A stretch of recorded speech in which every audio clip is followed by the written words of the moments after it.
Hello guys, नमस्कार। जैसा कि आप लोग जानते हैं कि हम आप लोगों के लिए रेगुलर वीडियो ला रहे थे, लेकिन उसका साउंड और वीडियो क्वालिटी थोड़ा सा डल था। लेकिन अब आप लोगों को एक नंबर की क्वालिटी मिलेगी, जिससे आप लोग अपने एग्ज़ाम तक जब तक पहुँचेंगे तब तक आप लोगों का हिंदी का पोर्शन 100% हो चुका होगा। और आप लोगों ने देख ही लिया है कि आज हम लोग कितने नंबर कवर करने वाले हैं। ठीक है, तो यहाँ पर हम बात करते हैं श्रवण कुमार के बारे में। श्रवण कुमार के क्वेश्चन आप लोग देख सकते हैं। ठीक है, इन सब चीज़ों पर हम लोग टाइम व्यर्थ नहीं करेंगे। ये बात आप लोगों को पता ही होगी। अगर आप लोगों ने मॉडल पेपर नहीं देखा है या प्रीवियस ईयर पेपर नहीं देखे हैं तो एक बार नज़र दोहराएंगे तो इस तरीके से आप लोगों को क्वेश्चन देखने को मिलेंगे। ठीक है, ज़्यादा बकवास करने की ज़रूरत नहीं पड़ेगी। क्वेश्चन हमारे सामने कुछ इस प्रकार है। डॉक्टर शिव बालक शुक्ल द्वारा रचित श्रवण कुमार खंड काव्य कितने सर्गों में विभक्त है? 9। कितने में? 9। तो खंड काव्य की सर्गानुसार संक्षिप्त टिप्पणी कुछ हम लोगों को इस प्रकार से देखने को मिलती है। प्रथम सर्ग में अयोध्या के बारे में बताया गया है। प्रथम सर्ग में अयोध्या के बारे में बताया गया है। अयोध्या में आप लोग जानते हैं बहुत सारी प्राचीन कहानियाँ हैं और वहाँ का जो इतिहास उठाकर देखेंगे उसमें बहुत सारे राजा हैं जिन लोगों ने हम लोगों के लिए बहुत कुछ सीखने को छोड़ गए हैं। ठीक है, तो यहाँ पर लिखा है अयोध्या के गौरवशाली इतिहास में अनेक महान राजाओं की गौरव गाथाएँ छुपी हुई हैं। ठीक है, अनेक राजाओं। ठीक है, यहाँ पर ये अगर पार्ट आप लोग लिखना चाहें तो यहाँ पर लिख सकते हैं। बाकी ये ज़रूरी नहीं है कि आप पूरा क्वेश्चन उसी तरीके से डिट्टो करें जैसा होना चाहिए। ठीक है, तो जैसे ये लिखा है पृथु इक्ष्वाकु ध्रुव और उसके बाद सगर दिलीप रघु ने अनेक अयोध्या को प्रसिद्ध एवं प्रतिष्ठिता के शिखर पर पहुंचाया।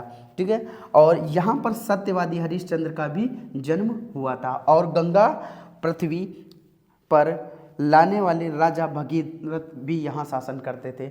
जो गंगा हमारे सामने रहती हैं, ठीक है, और जहाँ हम लोग स्नान वगैरह करते हैं उसको लाने वाले कौन? राजा भगीरथ। इन्होंने भी कहाँ जन्म लिया था? अयोध्या में ही जन्म लिया था। ठीक है, और हम लोग आगे चलते हैं। लिखा क्या है? राजा रघु के नाम से स्कूल का नाम क्या पड़ा? रघुवंश। क्या नाम पड़ा? रघुवंश। राजा रघु के नाम से स्कूल का नाम रघुवंश पड़ा। महाराजा दशरथ, ठीक है, महाराजा दशरथ राजा अज के पुत्र थे। महाराजा जो दशरथ थे किसके पुत्र थे? अज के पुत्र थे। अच्छा, ये जो दशरथ हैं, दशरथ ये किसके पुत्र हैं? अज के। किसके पुत्र हैं? अज के। और दशरथ के पुत्र कितने थे? 4 थे। हैं? 4 पुत्र थे ना, राम लक्ष्मण। ठीक है, और 2 और पुत्र थे।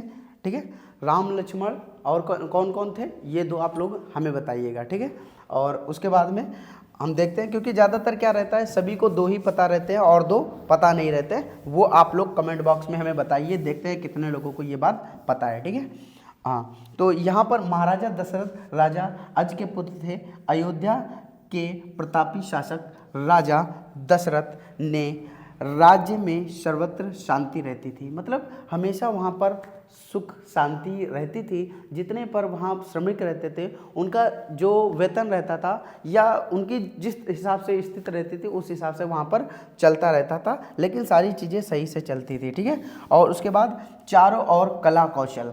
ठीक है, कला मतलब वो आर्ट वगैरह जिस तरीके से रहता है वो पत्थरों द्वारा या फिर वहाँ पर जितने भी इमारतें रहती हैं उन पर डिजाइन बनाना रहता था। ठीक है, उपासना संयम तथा धर्म साधन का साम्राज्य था। सभी वर्ग संतुष्ट थे।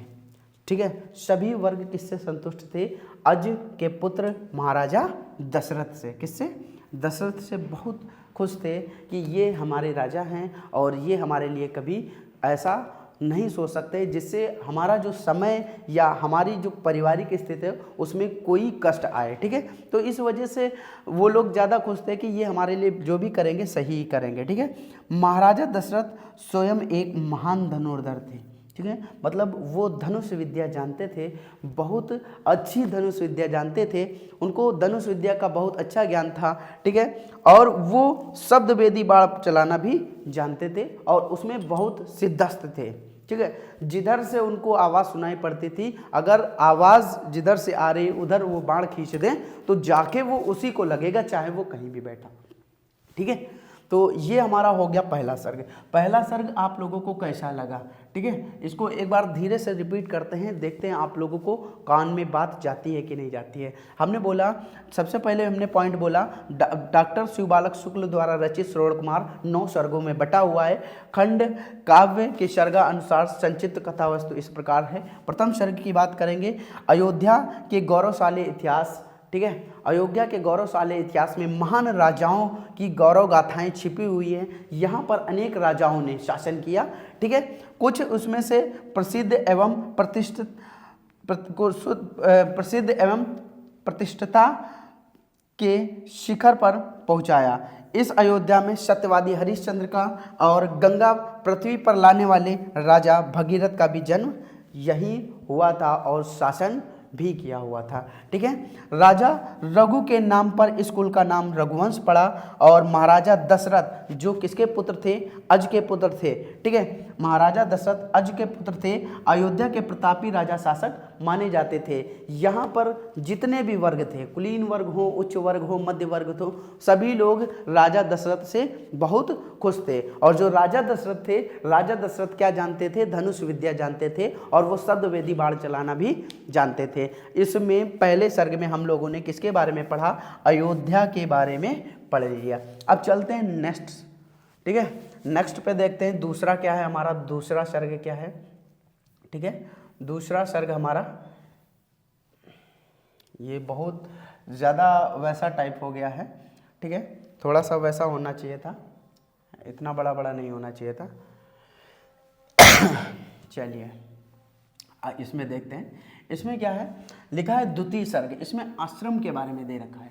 पहले हमने देखा कि जिनके बीच में बात है, पहला कौन है, पहला है राजा दशरथ, दूसरा है श्रवण कुमार। इन दोनों के बारे में बताया गया है, किस तरीके से इन लोगों का क्रम हुआ और किस तरीके से इन लोगों में आपस में विवाद हुआ, ठीक है। विवाद तो खैर हुआ नहीं था, लेकिन राजा दशरथ की जो गलती थी, ठीक है, उस गलती की वजह से राजा दशरथ को श्राप भी दे दिया जाता है।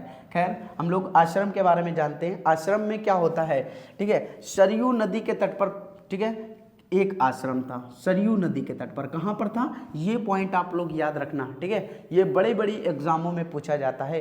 जब आप कंपटीशन लेवल की तैयारी करेंगे तब आप लोगों को इस नदी के बारे में आना चाहिए। पूछेगा कहाँ, सरयू नदी के तट पर एक आश्रम था जहाँ कौन, श्रवण कुमार और उनके महाराजा, मतलब उनके पिता उनके लिए महाराजा ही हुए, ठीक है, कौन, उनके माता और पिता कैसे थे, बूढ़े भी थे और नेत्रहीन भी थे, मतलब बूढ़े भी थे और नेत्रहीन भी थे। माता पिता के साथ वो उस कुटिया में या उस आश्रम में रहते थे, ठीक है, और बहुत खुश भी थे, शांतिपूर्वक वहाँ निवास किया करते थे।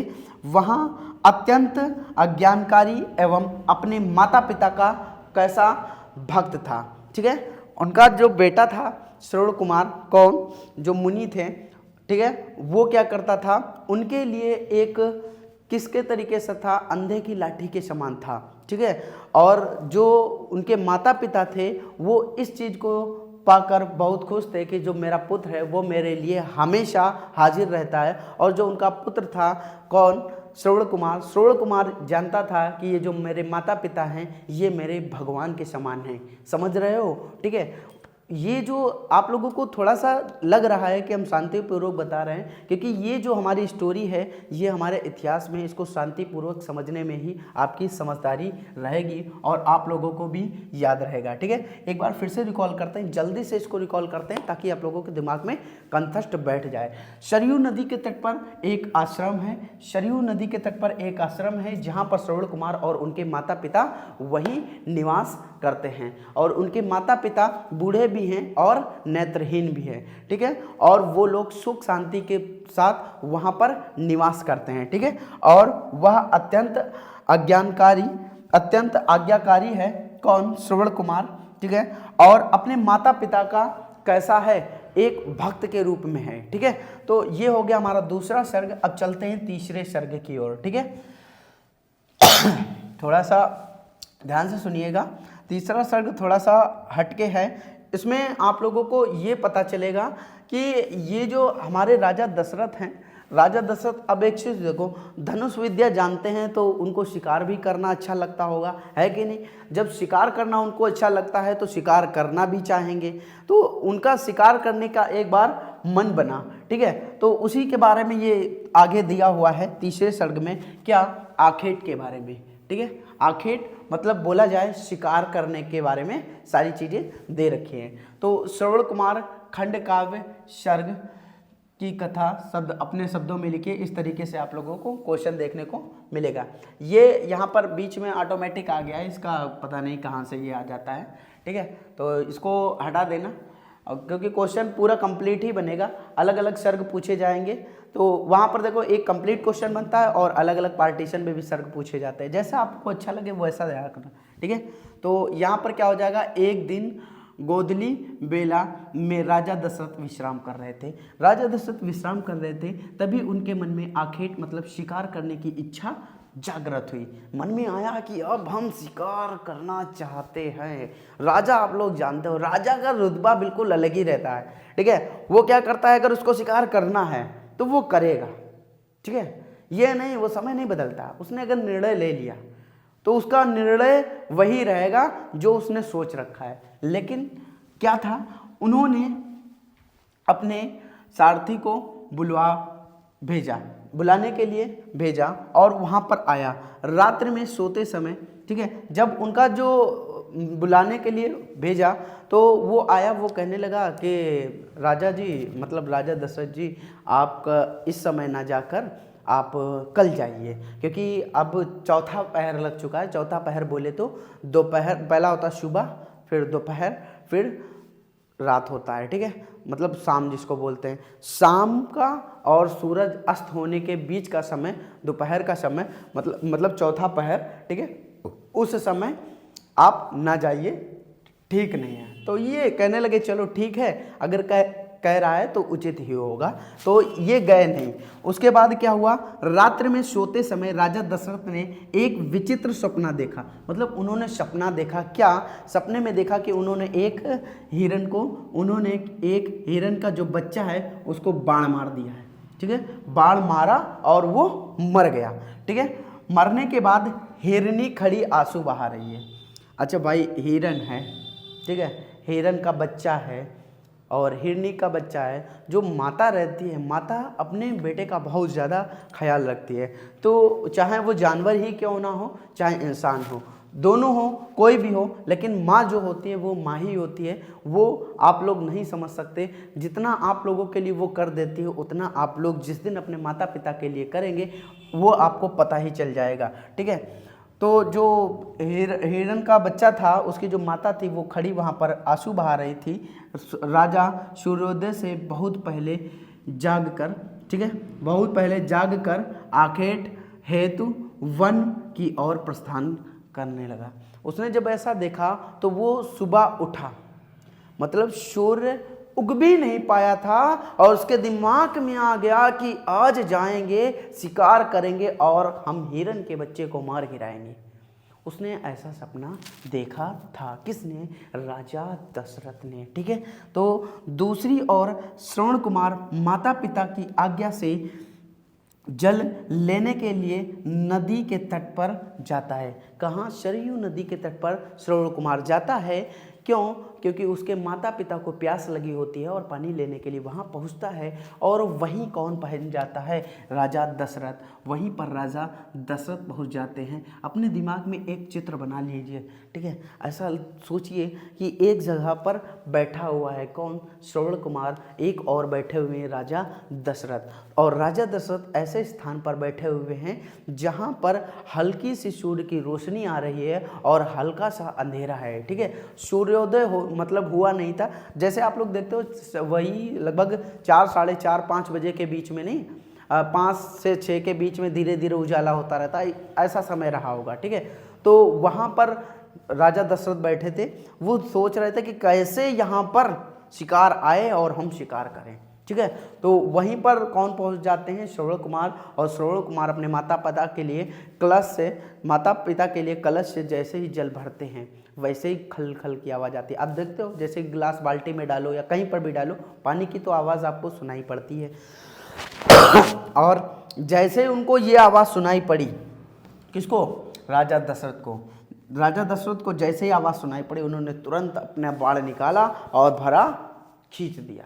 खींचने के बाद श्रवण कुमार को लगा जाके। ये आगे कहानी सुनना, ठीक है। दूसरी ओर श्रवण कुमार माता पिता की आज्ञा से जल लेने के लिए नदी के तट पर जाता है। जल में पात्र डुबोने की ध्वनि को किसी हिंसक पशु की ध्वनि समझकर दशरथ शब्दवेदी बाण चला देते हैं। राजा दशरथ को मैंने आपको अभी बता रखा था, शब्दवेदी बाण चलाने का बहुत ज़्यादा अच्छा अनुभव था और इसमें ये सिद्धस्थ भी थे, ठीक है। यह बाण सीधे श्रवण कुमार को जाकर लगता है, ठीक है। श्रवण कुमार को जाकर लगता है। वह चित्रकार, मतलब वह एकदम से चीखता है। यहाँ पर थोड़ा सा उल्टा सीधा लिखा है चित्रकार। इस ये देखो, ये चित्रकार, हाँ ये चित्रकार, आप लोगों चाहे ये लिख लेना, चाहे लिख लेना, वो एकदम से चीखता है, ठीक है। और जब भाई किसी का बाण लगेगा तो वो चीखेगा वैसे भी।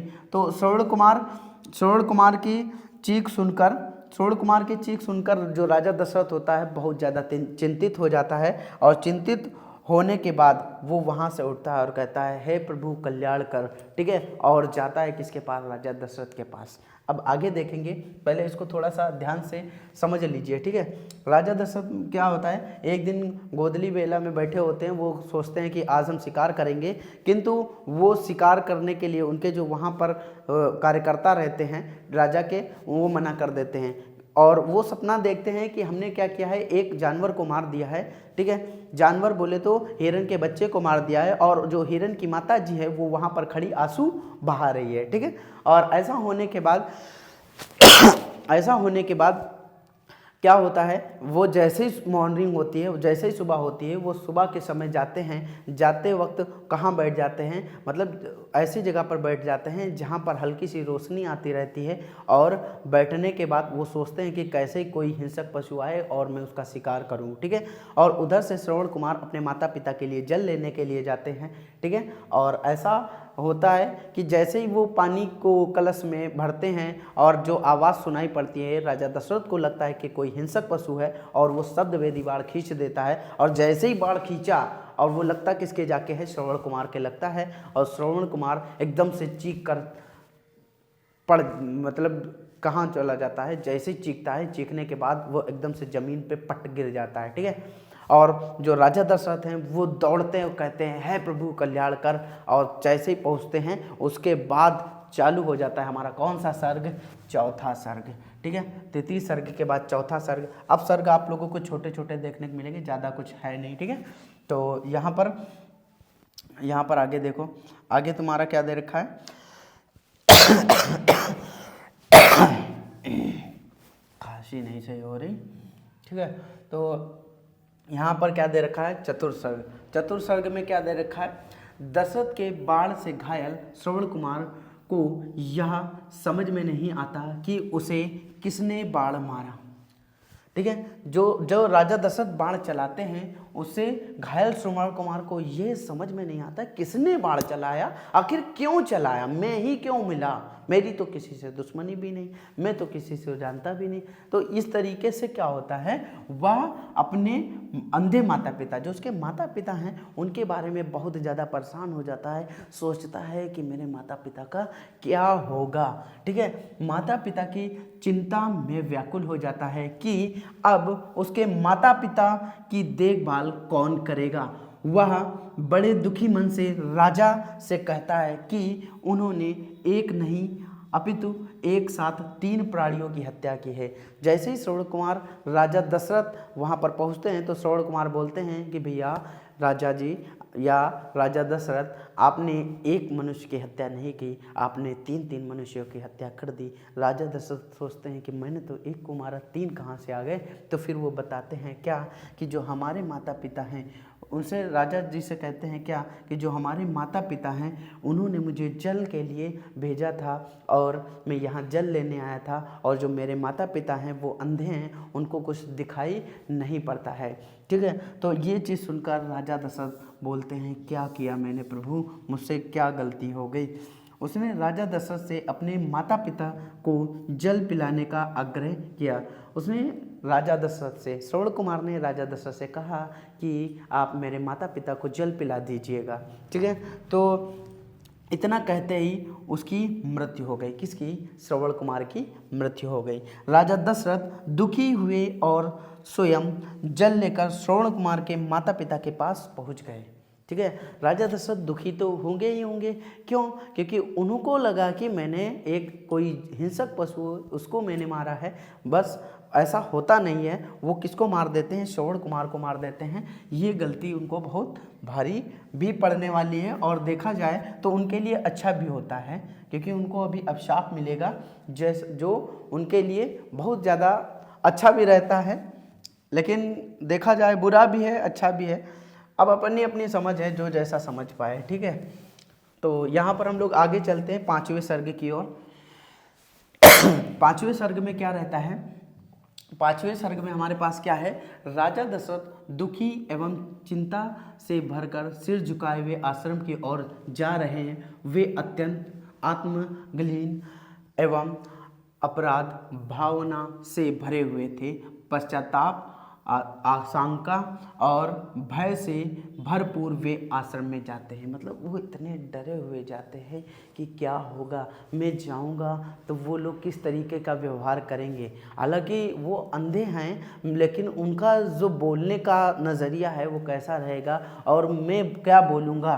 ठीक है, और ये हो गया राजा दशरथ के ऊपर। अब छठे सर्ग की बात, संदेश। ठीक है, संदेश किस तरीके से राजा दशरथ किसके पास? श्रवण कुमार के माता पिता के पास पहुंचाते हैं। श्रवण कुमार के माता पिता अपने आश्रम में पुत्र के आने की प्रतीक्षा कर रहे थे। वो बहुत देर से सोच रहे थे कि मेरा पुत्र आया क्यों नहीं, मैंने तो उसे केवल पानी लेने के लिए ही भेजा था। खैर, ऐसा इंतज़ार करते करते वे इस बात से क्या थे, मतलब इस बात से क्या थे? आशंकित थे कि अभी उनका पुत्र लौट कर क्यों नहीं आया। वे आश्चर्यचकित हो गए थे, मेरा पुत्र अभी तक आया क्यों नहीं। उसी समय उन्होंने किसी के आने का आहट सुना या आहट सुनी। उन्होंने उसी समय किसी के आने की आहट सुनी कि लगता है किसी ने मेरे आश्रम में कदम रखा, और उनको ऐसा लगता है कि उनका बेटा श्रवण कुमार आ चुका है। ठीक है, तो वे राजा दशरथ को श्रवण कुमार ही समझ रहे थे। उनको लग रहा था कि वो श्रवण कुमार ही हैं, लेकिन ऐसा होता नहीं है। वहाँ पर कौन उपस्थित होता है? राजा दशरथ। ये सारी चीज़ें आपको तभी याद होगी जब अपने माइंड में इमेज बनाओगे कि यहाँ पर एक क्या है? झोपड़ी है। ठीक है, और इधर से राजा दशरथ आ रहे हैं, धीरे धीरे धीरे धीरे जैसे आए और उनकी आहट इधर बैठे कौन? श्रवण कुमार के माता पिता। ठीक है, इस तरीके से जैसे आप इमेज बनाते हो, ठीक है, सुनते सुनते आप इमेज बनाओगे और आप लोगों को इमेज के थ्रू आपको बहुत लंबे समय तक याद रहेगा। ठीक है, दो चीज़ें होती हैं, हमेशा याद रखना। दो चीज़ें होती है। पहली क्या चीज़ होती है? आपका जो माइंड रहता है वो दो चीज़ों पर काम करता है। पहला क्या होता है? इमेजिनेशन जो मेमोरी होती है वो बहुत स्ट्रांग होती है। इमेजिनेशन मेमोरी जो होती है वो बहुत स्ट्रांग होती है, वो आपको लंबे समय तक याद रखती है। ठीक है, जैसे आप कहीं गए हो घूमने, आपने उसको देख रखा। ठीक है, अभी आपसे पूछा जाए भैया वहां पर कैसा कैसा था, तो आप सटासट सारी चीजें बता देंगे। और आपने बोल दिया कि ऐसा ऐसा करना है और ऐसा ऐसा वहां पर है, किसी के द्वारा सुना, क्या आप वो चीज़ बिल्कुल डिट्टो बता पाएंगे? नहीं, क्योंकि इमेजिनेशन जो मेमोरी होती है वो बहुत स्ट्रांग होती है। ठीक है, तो दूसरा क्या रहता है? जो आपकी जो लर्निंग मेमोरी होती है वो इतनी स्ट्रांग नहीं होती, उसको स्ट्रांग करना पड़ता है, वो बचपन से ही किया जाता है। ठीक है, जितने बड़े होते जाओगे उसको स्ट्रांग करने के लिए उतना ज़्यादा समय देने की ज़रूरत पड़ेगी। ठीक है, बचपन में जितना स्ट्रांग कर लोगे उतना ही आप लोगों को आरामदायक हो जाएगा। तभी तो होता है क्या कि कुछ लोग होते हैं जिनको एक बार में सारी चीज़ें समझ में आ जाती है, कुछ लोग होते हैं जी जान लगा देते हैं पर भी उनको वो चीज़ समझ में नहीं आती है। ठीक है, खैर ये आप लोगों को एक मतलब इमेजिनेशन के लिए मैंने बता दिया ताकि आप लोग उसको अच्छे से समझ सकें और याद भी रख सकें। आगे देखते हैं, यहाँ तक हो गया था श्रवण कुमार समझ रहे थे। कौन? राजा दशरथ के माता पिता। ठीक है, 1 मिनट कॉल देख ले। चलो कोई नहीं। जब राजा दशरथ उन्हें जल लेने के लिए कहा, जब राजा दशरथ ने किससे, उनके माता पिता से जल लेने के लिए कहा तो उनका भ्रम दूर हुआ। राजा दशरथ ने उन्हें अपना परिचय दिया। राजा दशरथ ने उन्होंने बोला, मैं राजा दशरथ अज का पुत्र आपके लिए क्या जल लेकर आया हुआ हूँ। तो ये चीज़ सुनकर जो उनके माता पिता हैं वो थोड़ा आश्चर्यचकित हो जाते हैं। कब, जब वो बोलते हैं कि श्रवण कुमार का, जैसे ही वो समाचार देते हैं, मतलब बोलते हैं कि श्रवण कुमार अब इस दुनिया में नहीं रहे। जैसे ही ये शब्द बोलते हैं और उनके जो माता पिता हैं वे अत्यंत व्याकुल हो जाते हैं कि मेरा पुत्र है तो है कहाँ, ठीक है, और बहुत ज़्यादा रोने चिल्लाने लगते हैं, ठीक है। इस तरीके से रहता है ये छठा सर्ग। अब सातवीं सर्ग की ओर चलते हैं। सातवां सर्ग हमारे सामने है अभिशाप का। ये चाहे अभिशाप कहो चाहे वरदान, दोनों ही माने जा सकते हैं, क्योंकि जो राजा दशरथ हैं उनको कोई पुत्र नहीं था। पहले जो राजा दशरथ थे तो उनका कोई पुत्र नहीं था, उनको अभिशाप मिला था क्या, कि आप भी अपने बच्चों के लिए क्या, अपने बच्चों के लिए इतने ज़्यादा व्याकुल हो जाओगे और आपके बच्चे आपके पास होंगे नहीं। देखते हैं किस तरीके से, बहुत इजी रहता है ये, बस आप लोगों को ध्यान देने की ज़रूरत है, ठीक है। तो यहाँ पर सातवां सर्ग है अभिशाप के बारे में। सप्तम सर्ग में ऋषि दंपति के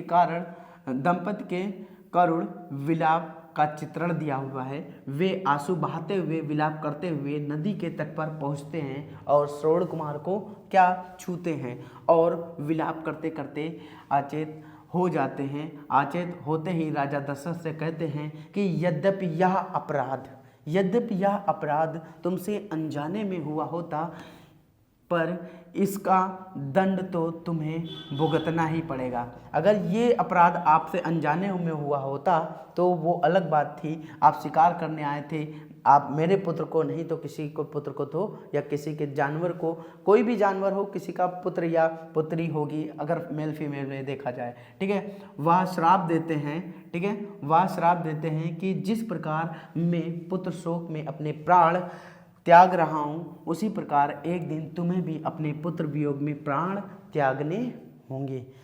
इस तरीके से श्राप सुनकर राजा अपने दरबार में पहुंच जाते हैं। दरबार में पहुंचने के बाद इसके बारे में किसी से कोई बातचीत नहीं करते हैं और एक समय आता है राजा दशरथ के 4 पुत्र हो जाते हैं। अब चलते हैं 8वें सर्ग की ओर। 8वें सर्ग में क्या है, निवारण। यहाँ पर श्रवण कुमार के माता पिता द्वारा दिए गए श्राप को सुनकर राजा अत्यंत दुखी होते हैं। श्रवण कुमार के माता पिता भी जब रोकर शांत हो जाते हैं तो उन्हें आप देने का दुख होता है। मतलब उन्होंने यहाँ पे आप लिखा है, यहाँ पर श्राप होना चाहिए, ठीक है, उन्हें अपना श्राप देने का दुख होता है। ये टाइपिंग मिस्टेक की वजह से बहुत ज़्यादा समस्या हो जाती है कभी कभी। अब पिता को आत्मबोध होता है और वे सोचते हैं कि यह तो नियति का विधान था। तभी श्रवण कुमार अपने दिव्य रूप में प्रकट हुए और उन्होंने माता पिता को क्या सांत्वना दी। पुत्र शोक में व्याकुल माता पिता अपने प्राण त्याग देते हैं, ठीक है। और जैसे वहाँ पर आप सीन समझिएगा, सीन को क्या है हम ऐसे आप लोगों को समझाने की कोशिश करते हैं। यहाँ पर क्या है, श्रवण कुमार पड़े हुए हैं, यहाँ पर कौन है, राजा दशरथ, और ये कौन हो जाएंगे, ये हो जाएंगे श्रवण कुमार के पिताजी और ये हो गई श्रवण कुमार की माताजी, ठीक है। और यहाँ पर आने के बाद राजा दशरथ को श्राप देते हैं क्या, कि मैं जिस तरीके से अपने पुत्र के लिए, ठीक है, पुत्र शोक के लिए विलाप कर रहा हूँ, उस तरीके से आप लोगों के साथ भी या आपके साथ भी होगा। इस तरीके से राजा दशरथ को श्राप देते हैं। श्राप देने के बाद वो बाद में सोचते हैं कि मैंने ये श्राप गलत दे दिया, मतलब मुझको ऐसा बोलना नहीं चाहिए था। हालांकि जब कोई गुस्सा में होता है तो वो कुछ भी बोल देता है, अगर देखा जाए थोड़ा सा संयम रखता है तो वो सही शब्द उसके मुंह से निकल सकते हैं, ठीक है। तो ये चीज़ उनके अंदर नहीं थी और बाद में वो विलाप करते हैं कि हमसे गलती हो गई, हमें ऐसा नहीं बोलना था। तभी क्या होता है, जो श्रवण कुमार हैं, श्रवण कुमार की आकाशवाणी, मतलब यहाँ श्रवण कुमार एकदम से आकाश में आ जाते हैं, आकाशवाणी होती है कि पिताजी, ये देखो यहाँ पर लिखा है, तभी श्रवण कुमार अपने दिव्य रूप में प्रकट हो जाते हैं, दिव्य रूप में प्रकट हो जाते हैं और उसने माता पिता को सांत्वना दी। दिव्य रूप में प्रकट होने के बाद अपने माता पिता को सांत्वना दी और पुत्र शोक में व्याकुल माता पिता अपने भी प्राण त्याग देते हैं। श्रवण कुमार के माता पिता और श्रवण कुमार हो गए खत्म। अब हो गया नवां सर्ग। नवें सर्ग में देखते हैं नवां सर्ग हमारा क्या है। नवां सर्ग हमारा क्या है, नवां सर्ग है, नवां सर्ग है इसका आखिरी सर्ग। इसमें आखिरी में दिया हुआ है क्या, उपसंहार। इसके बारे में हम लोग देखेंगे क्या है, ठीक है। इसमें कुछ खास है नहीं, बस वही जो मैंने बताया था। राजा दशरथ, अब जब ये सारा चीज़ें हो गई तो राजा दशरथ खुश तो होने वाले नहीं, दुखी थे। दुखी मन से वो कहाँ लौट आए, अपने अयोध्या वापस लौट आए।